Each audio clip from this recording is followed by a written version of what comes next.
Today being December 3rd, 2014, I'd like to open up the Charter Planning Board meeting. First thing I'd like to go over is payroll. We have our annual stipend that comes to the planning board members. Comes up to $600 total, $100 for each of us. We have payroll for 12/8 to 12/13, 12/15 to 12/20. Payroll for 12/22 to 12/27. Do I have a motion to accept the payroll? So moved. All in Second. favor? Aye.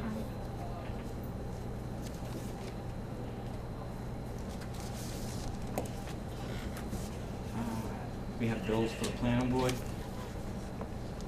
Just have one for $78.46 for cell phone use. Goes to 12:30. Do I have a motion? So moved. Second. All in favor? Aye. Aye. And we have some correspondence.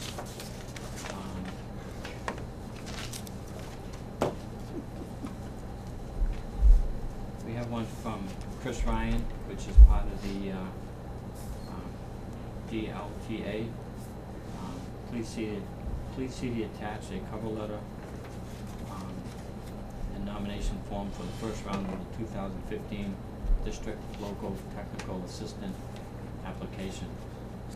That's the Circuit Rider grant program that they give us hours if we have a project proposal. So the current fiscal year project, we allocated our hours to the village district with Eric Smith as part of his budget. This is for the next round. If we have anything we want in the future, but at the moment we don't.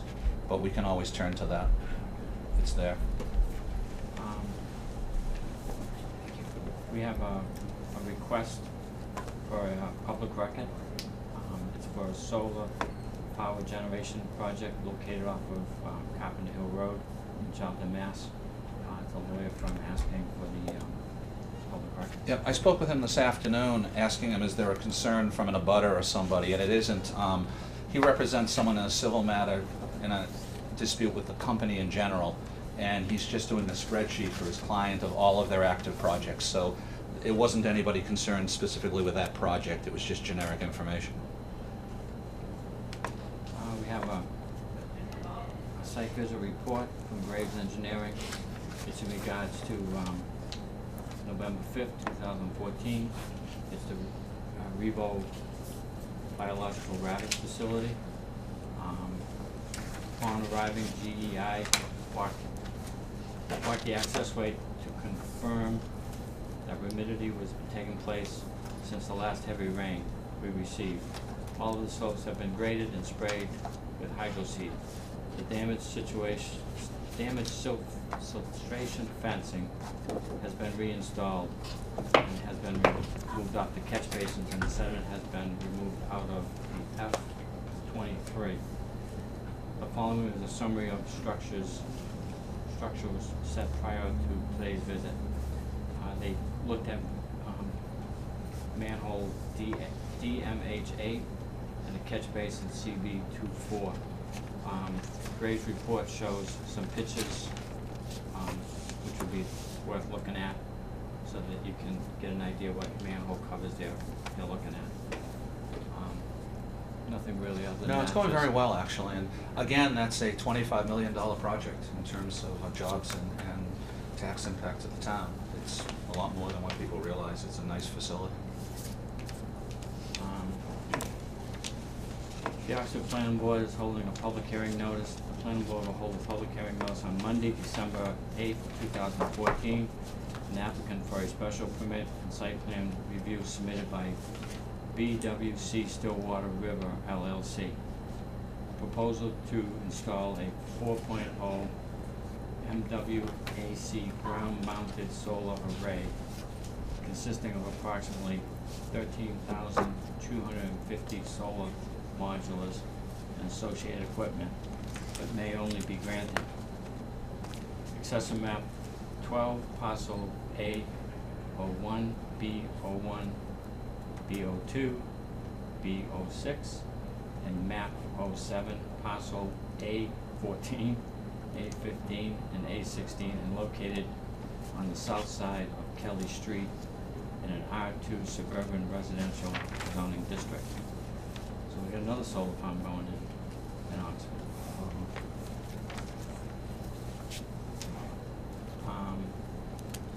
Town of Spencer, certificate of decision of a special permit, November 10th, 2014, Metal Solar, which is located at 114 Mechanic Street.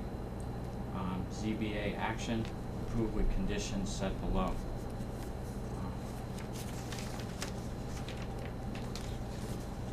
The applicant is proposing to construct and operate a 3.0 megawatt alternative current AC solar polyvastus generator facility, solar facility. So Spencer's getting another one. Apparently everybody's getting solar farms. Is this the whole state, or is it mainly Worcester County, or? I can only speak for Central Mass. I don't know about the other parts of the state, but it's definitely booming all over the state. We had a legislative update at last month's Mass Planning Directors meeting that I'll mention under growth management tonight, and they said that the current legislation that the state had passed, that the governor had renewed a few years ago for the tax breaks, is due to expire in the next year, and there is no talk at all right now on Beacon Hill of renewing it. So I think you'll see a slowdown if that doesn't happen, but maybe with the new governor, someone will get into a second renewal of the tax credits.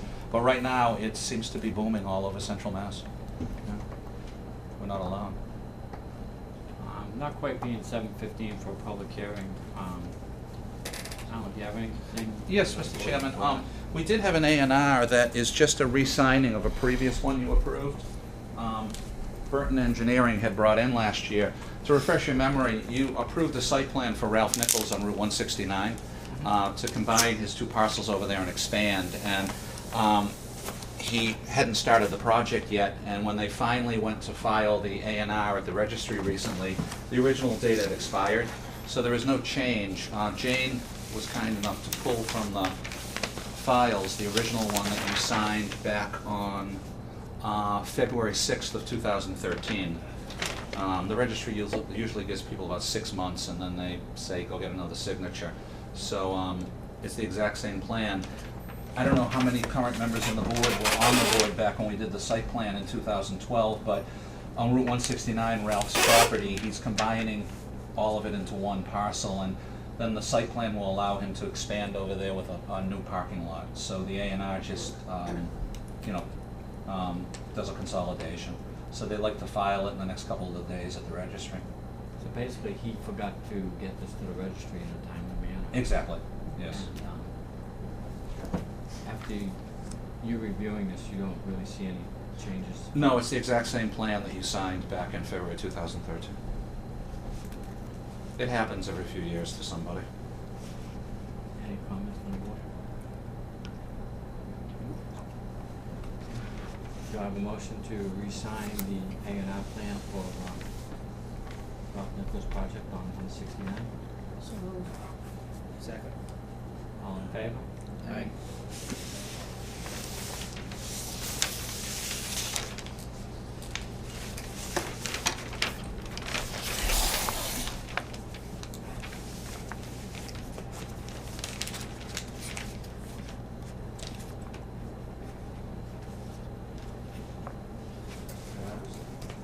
That's the original one. Oh, The rest of the report. Oh, great.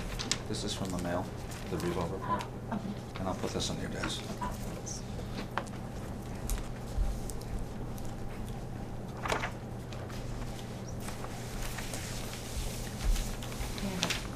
Patty, can you put the date in case he was? 12/3. Yeah.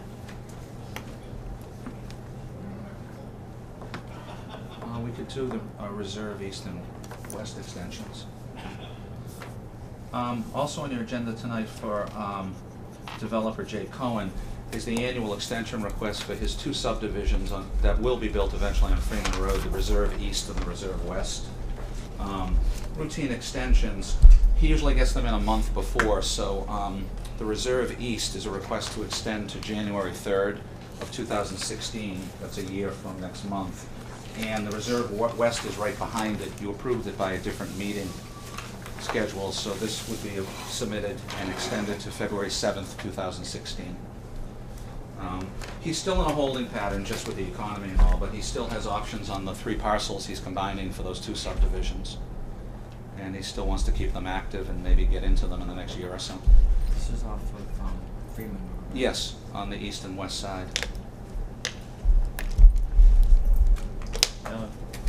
So just as a matter of disclosure, my office has been working with Jay Cohen before, so I'm not gonna do anything. I'm not gonna do anything on it anyways. Sure. Just No, thank you. put it on the table. On record, sure. Yep. Thank you, Carl. All right, do you have a motion to extend at least December 11, 2013 for the Reserve East definitive subdivision plan? Extended to the yellow. All right, we'll extend it to 1/3/16. So moved. Second. All in favor? Aye. And we have another one for Reserve West definitive subdivision plan. Be extended to 2/7/16. So moved. Second. All in favor? Aye.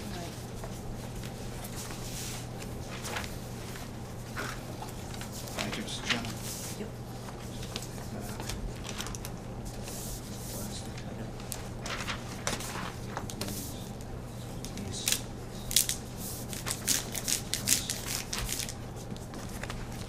And Jade, I'll just give you this. Yep. We'll take care of that from there. Close enough. Yeah. There we go.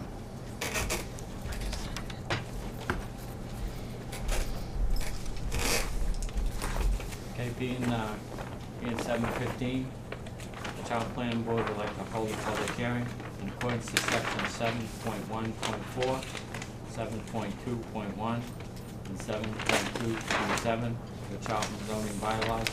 The Child Planning Board will hold a public hearing on Wednesday, December 3rd, 2014, at 7:15 in the Planning Board office in the George C. McKinstry Building, 37 Main Street, Charlton, on the site plan approval application of 0 Point Development Incorporated, 309 East Country Road, Rutland, Mass. 01543, requesting approval to install and operate a 2.5 megawatt commercial ground-mounted solar array and associated utility connections on approximately 9 acres of a 36-acre site located at 53 City Depot Road, Assessor Map 17, Block A, Parcel 3. Said property is zoned commercial/business, CB. Copy of the plan applications are available for inspections at the planning board office and the town clerk during regular business hours. Any person interested or wishing to be heard should appear at the time and place designated. Thank you, Mr. Chairman. I'll just give the usual overview about site plan and our solar review process, and then introduce the applicant for an initial 5-minute presentation, and then Q&A with the board and questions from the public. In Charlton, we have administrative site plan review in the zoning bylaw, as most communities do. And administrative site plan means this is non-discretionary. It's an allowed use in the bylaw. The board is not determining whether it should be approved or not. The board has authority over site layout and design such as stormwater management and erosion, fencing, driveway design, security, lighting if there was lighting, but this project is a daytime project only. I do like to state up front 2 items on many site plans. Wetlands is not the purview of the planning board. The Conservation Commission reviews every project for wetlands, so if anyone has any wetlands questions, they should speak to Todd Gerard, who is our conservation agent. And as with many site plans for solar, this is the 6th one we've had so far. Often abutters raise concerns, and a few have already, about property value. And property value impact for any project is, again, outside of the technical legal purview of the board. We just have a site design. While I respect people having concerns for any project, whether they feel accurately or inaccurately if there's a property valuation effect, it's just not part of our legal review process. That said, I'd like to introduce Mr. Gove from 0 Point, and he could speak to the board for a few moments, introduce his engineer for an initial 5-minute presentation, if you will. Thank you.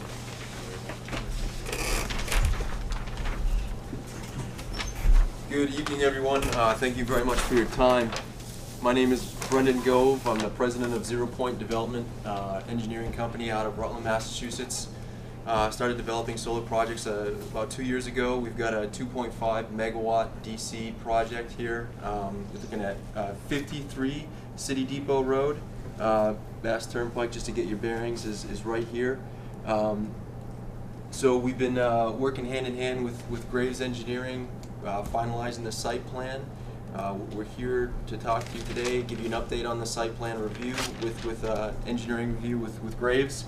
In a few minutes, my engineer is going to give you a little bit more detail on the proposed design and the changes we've made per request of Graves Engineering. Excuse me, we'll go over the Graves review report. We just like a generic presentation of what you're proposing. But we'll go over the details. I'll present the Graves part of it. You got it. Okay. Okay, so specifically with this solar project, you're looking at a 2.5 megawatt DC, 8,300 solar panels, covering about 9 acres of property. What we're looking to do, basically you see two features on the east and west side. There's two separate hills. We're looking to flatten out the property a little bit, and realizing we'll talk about this in greater detail in a minute. Looking to move about 30,000 yards of dirt westerly and flatten out the project. And again, in a minute, we'll look at the wetlands that have been flagged. This project is, fully permitted with National Grid, pending construction with the site plan approval. With that, I'll hand it over to my associate, Julian Boltruba from Northeast Electrical Design, Engineering Design. Hi, my name is Julian Votruba. My company had done the civil engineering and surveying of this property. I guess after receiving Graves' comment letter, we had done some revisions to the plans. We'll have those fully done very shortly. With the holidays, we weren't able to get it for tonight. One of the comments, I don't know how in depth you want me to get on. I wanted to keep it very general because I'll review the Graves report. Okay, as part of this evening. just in general, the grades, there is about a 10% grade is going to be with the finish grade, which is very similar to what's there, but to make the panels all fit in nice and uniform, some grading is being done. These slopes on the edges are 3-to-1, so there should be no issues with any erosion. The area is completely fenced off with gates and access. We have 2 access points, one coming off the City Depot and one coming off the backside for emergency. Not that there's going to be very much people going there after it's completed. And that's pretty much the project. Do you have some comments from Graves? Yes, again, to explain for folks who aren't familiar with our process, the planning board has its own peer engineer to review it under state law, and the developer is required to pay for that. And Graves Engineering is our engineer out of Worcester. Mike Andrade is our reviewer. And as the board received in their packet, they did an initial review report. There were only 29 comments, and that might sound a lot to people who haven't been involved before, but that's very minor. Usually we get 80 to 100 comments. I mean, there was a very thorough pre-submittal communication with our engineer to get things right. The first 16 of them, we never go over these verbatim in the first review. The first 16, more or less non-engineering, adding a little more explanatory information, adjusting the scale of the plan in a few cases. The main item I want to call to the board's attention right now, and I've discussed it with Brendan already, is item 12. The actual driveway proposal needs to be redesigned. Michael had some concerns about slope for the occasional pickup truck that will go in once you're up and running, properly accessing it, and I know you're in the middle of redesigning that. You're putting a gate at the bottom and at the top for double security. From item 17 on to item 29, that's all on hydrology and stormwater management. Michael has asked for a little more information in a few examples. He suggested that you add some swale runoffs that weren't in your initial calculations into the calculation, because under state and local laws in Massachusetts, and even federal EPA now, when someone changes a site like this, they cannot increase water runoff from the pre-development to the post-development, so they have to keep it all on site. So that's what these are. If you're able to get us a revision by the middle of next week at the latest, if you get it earlier, fine, then Michael will be able to review it for the next board meeting, and we can continue addressing that. So that's the Gray's review, and I did have one written comment from a abutter. When you're ready, I could pass out to the board.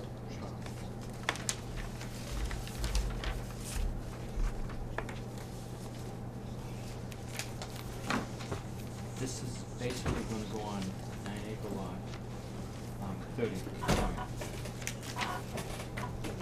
There's a 36-acre lot, and 9 acres of it's gonna go into a solar farm. He had mentioned that there was 2 accesses to this property. Could you show me again where the second access would be? Yes, so, yeah, let's talk about that, Julian. So, with regards to the access design, Julian, why don't you go through the iterations we Okay. went through with that?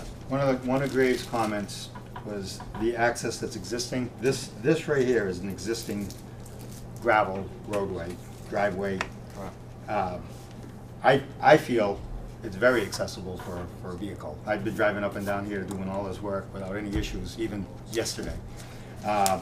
And one of the comments, I did talk with Graves, and they were saying that, well, maybe we can look at regrading this area and putting it into like a 15% grade. Well, I had looked into that, and I'd like to talk with the board on that in general. To grade this access, these dash lines are existing grades, and the solid lines are proposed grades. I would be regrading this whole area, almost from the bottom of the hill, all the way up to the top. It's not the question I'm asking, is you said that there was 2 entrances to this piece of property. Okay, this is, I'm gonna get to why. All right. With a little help from Brendan in a minute. I would like the roadway the driveway that's here. Graves' comment is that he feels that it's inadequate to get a vehicle up right now, and that is absolutely not the case. If we can pause for a minute, let me read Michael's comment for clarification. Okay. Item 13, the grading of the access driveway needs to be reviewed further to assure feasibility of access for the proposed long-term maintenance vehicles and emergency vehicles. Portions of the driveway are proposed at 20 to 40% slopes, and as such are inaccessible by any vehicles. Also, solar projects often require access during construction by tractor trailers for delivery of materials. This is also not feasible as currently proposed. We went through this on Copperdale Road too, and they made a revision. I'm a little confused why you think you can't do it. Well, we can do it, but I feel it's gonna be a lot more detrimental to this area where we've got a narrow point of our property. And to grade that, we're gonna regrade that whole section, and now we're gonna have to deal with all the new runoff coming down to the bottom of the hill. Whereas if we don't touch this, nothing's gonna change from what's happening today or tomorrow. Whether we build up here or not, this is not going to change anything here. Well, I think you then have to adjust your hydrology, because I Well, can't we will. I can't recommend a waiver of this requirement. 20 to 40% slopes, and Michael is saying it's inaccessible. It can be done, you just have to do more detail to make it happen. I'm not seeing these 20 to 40%. It might be 20 over here, right in this one spot here. But I guess So- I'll let Brendan go on one step on that. So we did have a site walk on Monday of this week with Todd Gerard from the Conservation Commission, and we were discussing, the proposed design in regrading this area. And from an environmental standpoint, Mr. Gerard voiced his concern with regards to regrading this area. And again, from a conservation standpoint, I realize that's a different department. but having his take on it was important for us. And in going back to Graves Engineering, trying to understand, you know, why the regrading was necessary to get that 15% grade. It's derived from a safety standpoint. Graves Engineering was concerned from an emergency access point of view during construction that grade was going to be too difficult for emergency access to be able to get out there. Now, with your comment about the second access to the site, so the landowner and myself have talked to the fire chief. The fire chief has agreed to use Stevens Park Road, which is the second access to the site. The town of Charlton currently has an easement, a right-of-way easement across the property on the northwestern side to access the dam at Glen Echo Lake. So as you can see here, there's an existing pathway which we've now labeled emergency vehicle access per the emergency vehicle access requirements with the fire chief. We've added a second gate on the west side of this of the project. So in discussions with Graves Engineering, for the purpose of emergency access, he was looking for a 15% grade. However, we've got a note here and this has all been communicated with Mr. Andrade, per the second access to the site, having emergency access via Stevens Park Road would be adequate, thereby nullifying that need for the 15%. I want to be blunt and direct, and it's not a debate. You've had discussions with the fire department, obviously outside of our involvement, and you've added this to the plans of tonight, and it was not in your initial submittal. So that has to be reviewed. Regarding Michael's comments, they're not just on paper, he's had discussions with me. And he is very strong, and I agree with him. When he uses the phrase, the driveway is inaccessible, it's inaccessible. You can redesign it. Michael has expressed concern that a civil engineer did not work on the initial submittal. Mechanical engineer did. Are you a civil engineer, sir? I own the company and my civil. Are you a civil I engineer? am not.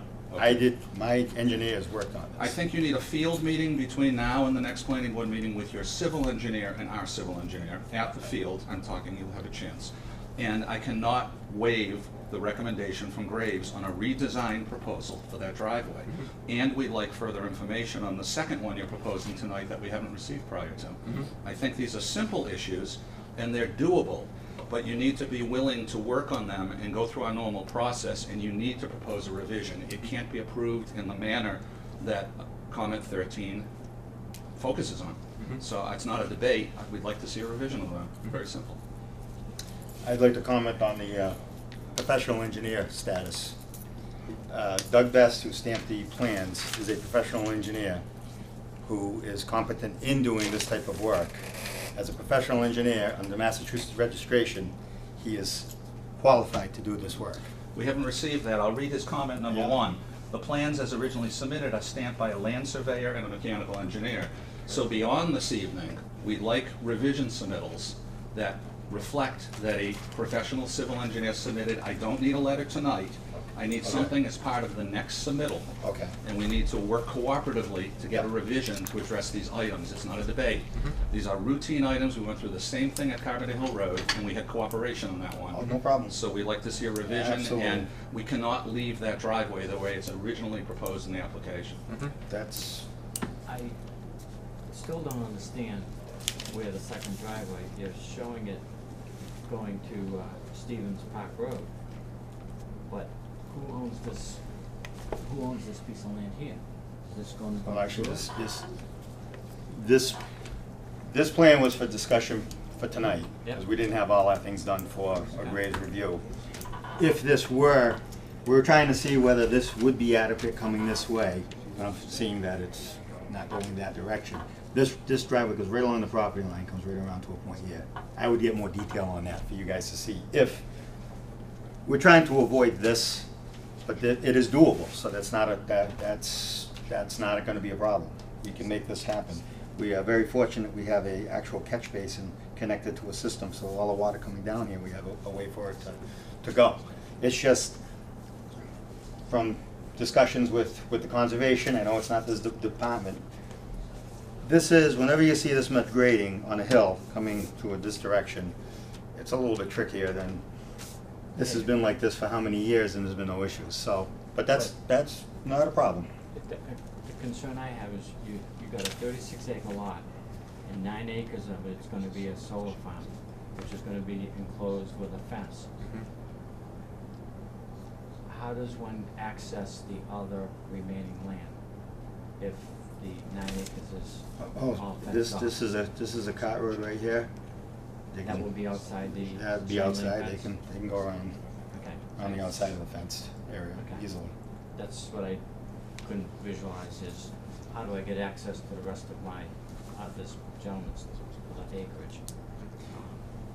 You can see very faintly, there's a yellow highlighted fence here. Yep. So the south side, there is a 50-foot buffer around from the fence to the actual border of the property. So from a complete perimeter around the property, you can go all the way around. There's an actual drive, this drive comes around here and goes right around, just like so. That could be brought right on the outside of the fencing.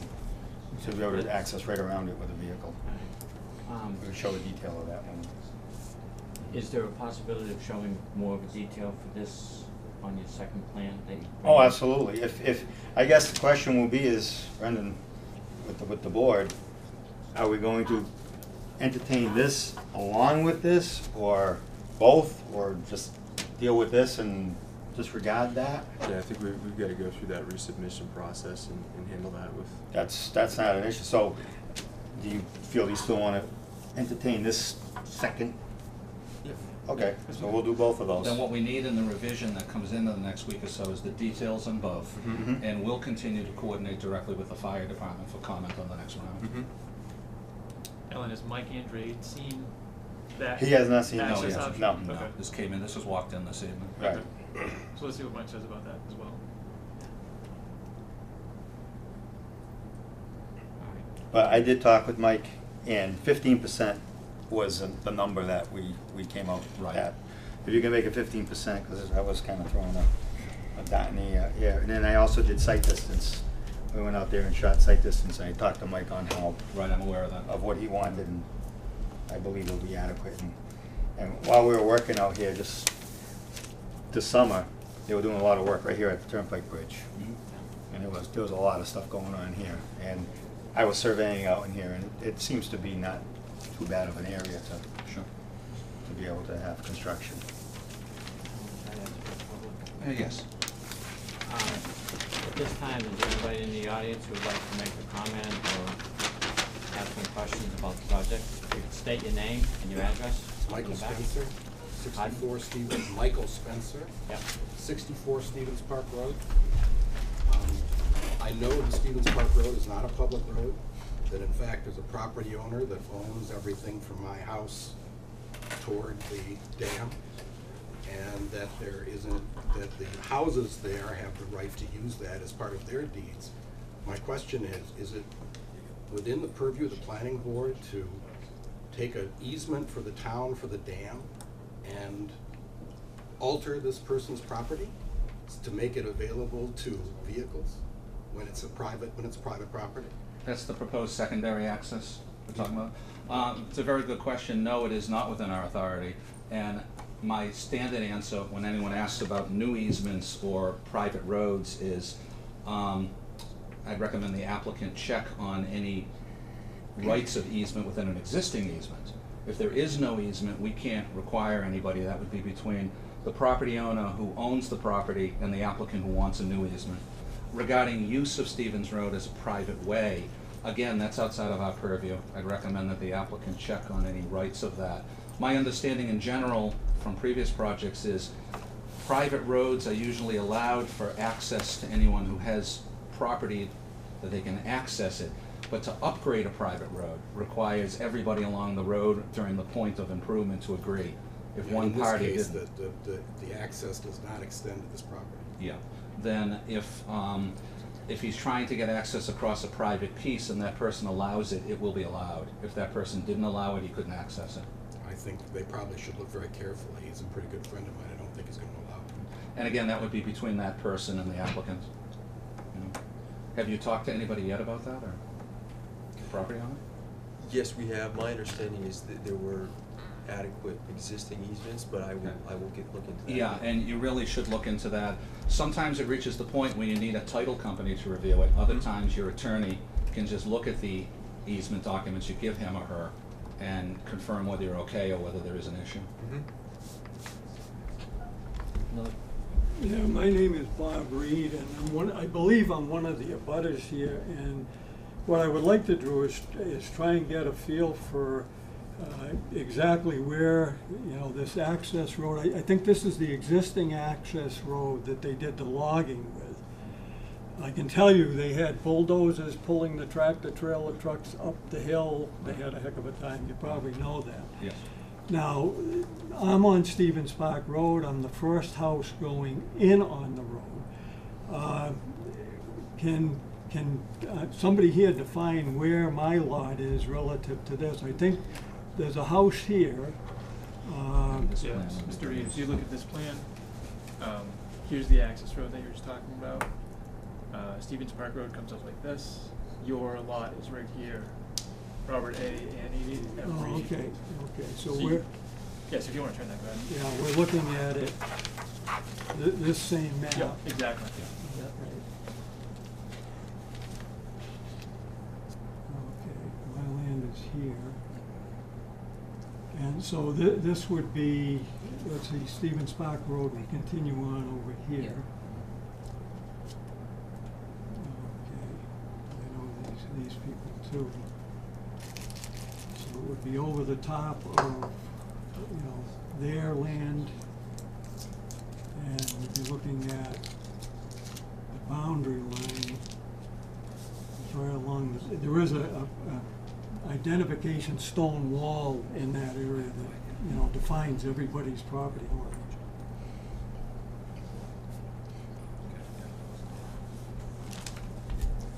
Okay, and then, I know you touched on it a little bit, but, I would like to see what the runoff situation would be from that bigger area. I can tell you right now, Route 31 has been flooded, as many of the people in the town will know, just from runoff that we're getting at present. There's times when the road is not passable. Now, my worry would be, where is the runoff gonna go when we've leveled off this site? Is it all gonna come down, by this pathway onto the road? How is the runoff? Could you just summarize it generally? Yes, generally we have these dark lines here. Okay. Those are swales that are filled with crushed stone that are calculated to catch the water that's coming off the hill. In a volume, whatever volume we calculate, we have to provide ways for the water to be slowed down so that it's equal to what's happening today, it's equal to what's gonna happen when this is built. So we're in the midst right now of working with the peer review on agreeing on that our system designed will meet what the state allows. And that's how we're mitigating it with water quality swales. Right now, we're taking and flattening off the top of the hill, so we're actually slowing some of the water down in some places, but we have slopes in other places that we're gonna mitigate how we're gonna control that. We can't let any more water come onto your property or anybody's property than what's happening today. And we're gonna make sure that through calculations in stormwater management that doesn't happen. Okay, and I presume what we're looking at here, this would be Those the are panels. the solar panels, correct. Okay, and would there be concrete footings under each one? How are these mounted? I guess that's a question. But you, Okay, That's a good question. So the design intent with this is to pound I-beams about 5 feet into the ground. So we're looking to drive posts in the ground like you see guardrails, similar process of guardrails on the side of the road. Guardrail Okay. posts in the ground. so there would not be a concrete slab under each row of panels they would be held up by I-beams? As it stands right now, So yes. it would not affect the perk properties of that piece of land? In other words, you could dissipate water into the Straight ground? down. yes. Could you briefly tell us, a lot of these, whether they're crushed gravel or they're a grass replenishment, what's your plan? Grass replenishment. it also keeps the runoff from being impermeable, it'll absorb more. Okay, that's a big concern I've had, because again, knowing what we're up against along this path, runoff has been a tough problem. My neighbor, he literally has a stream of water coming down through his yard every time we have a heavy rain. Have you guys done any test pits? Yes, we've done some. Is there any ledge? Not at the depths that I've gone to, just determine groundwater. We haven't gone, Okay. Those for stormwater? yeah. Agreed. But I'll have to change this one. All right, do we have anybody else in the audience that'd like to make a comment tonight? I just have, one more question. I know when they put in these panels, I'm familiar with a project that's been done on the Cape. And, there is a question of like weed control inside these areas.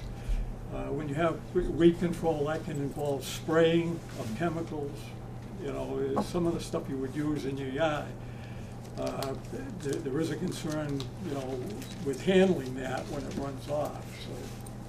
Brendan, can you answer that? Great question. So the mixture that we use, there's a note on here.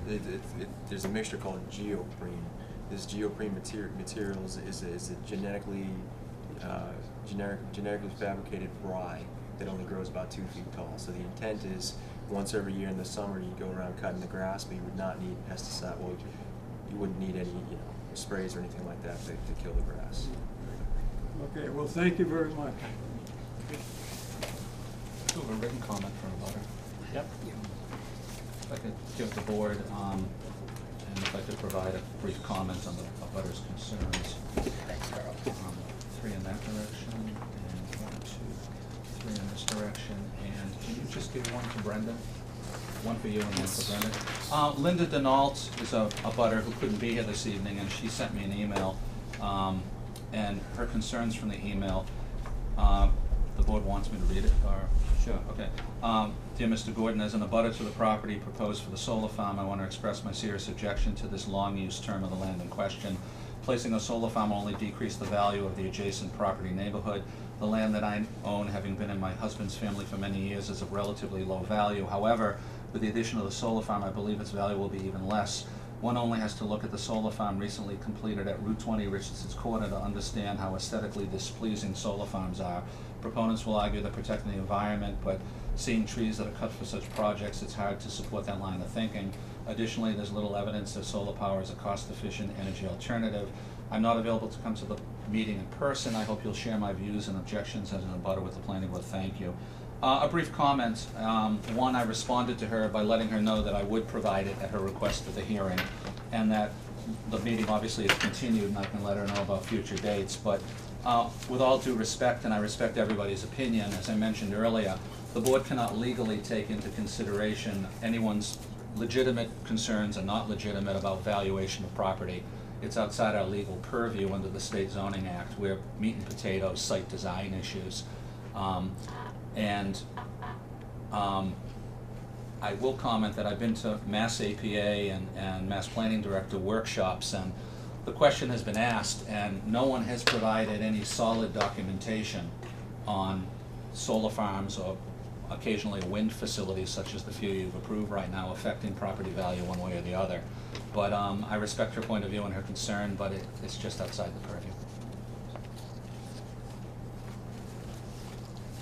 Any other comments from the public? Just one more question, if I can. When would this actually be started? In other words, if you got an approval at the next meeting, when would the construction on this start? It would be probably into the spring? So we'd be looking to start probably at the end of the spring, heck, in 2015, finalize construction in the fall, before the fall.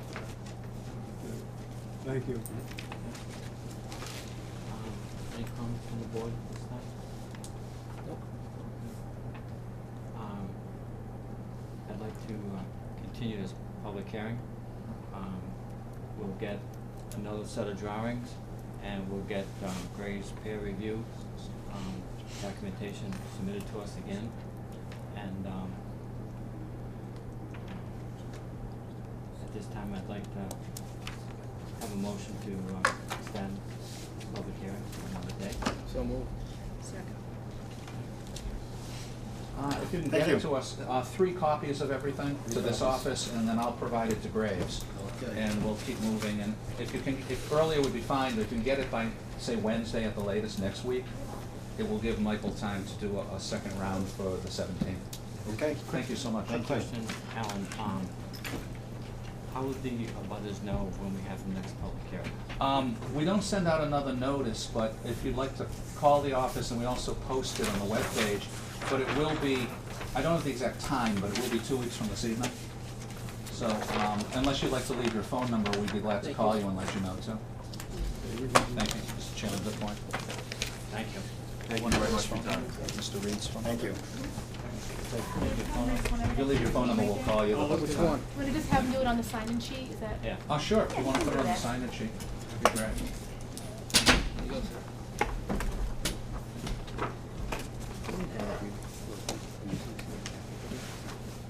No, no. I was. Just wanna make sure. Yeah, no, I was looking. You won't see me much. I know. That's it. Okay. You can go on to that for a minute. I'll just take this Did you one. get another one? That's for the other Yes. property on the I'll check it out. 40% grade high driveway, and he wants to leave it alone. Michael Rich is inaccessible. Thank you very much. You have a great night. Thank you. Thank you, everybody. And I think that abutter was right. I could show us you have the access of a private property to the side of the river, right up that pond. But, they tried, they realized If that they were they, using bulldozers to drive, pull up tractor trailers. exactly. You can put an elastic on that when you get a chance. Yeah. I'll let T. I get one more. Thank you.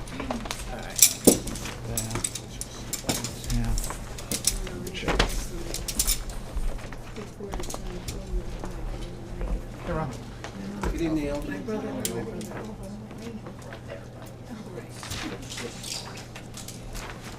Richard took me. I really. I mean, I don't Circle through Wes's, Yeah. and I know how Wes is. We've had a And he walks discussion it in before. tonight without any review, previous discussion, and he only shows half of the route. We go through Wes. Yeah. And he tried, he knows. Mr. Chairman, I abstain. Okay.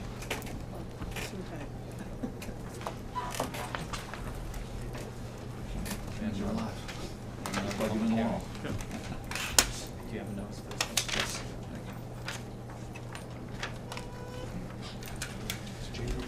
Oh, yeah. So you can do it after or whatever. If the board's okay with that. Yeah. Is that a good Does the camera location? need to see it? Well, if Can you he turn the wants- camera? Good. I can move over there too, I just feel. Yeah, that's fine. Sorry about that. Being past 7:30, it is now 7:50. Town Planning Board would like to hold a public hearing. In accordance to section 7.1.4, 7.2.1, and 7.2.7 of the Charlton zoning bylaws, the Charlton Planning Board will hold a public hearing on Wednesday, December 3rd, 2014, at 7:30 in the Planning Board office of the George C. McKinstry Building at 37 Main Street, Charlton, Mass, on a site plan approval application of Burton Engineering on behalf of GSMP Realty Trust, 157 Sunset Drive, Charlton, Mass, 01507, requesting approval to construct a 5,000 square foot building for commercial/retail/restaurant use on an existing 76,195 square foot parcel of land located at 159 Worcester Road, Route 20, Accessor Map 25, Block A, Parcel 5.1. Said property is Zone CB. Copy of the site plan applications are available for inspections at the planning board office and the town clerk's office during regular business hours. Any person interested or wishing to be heard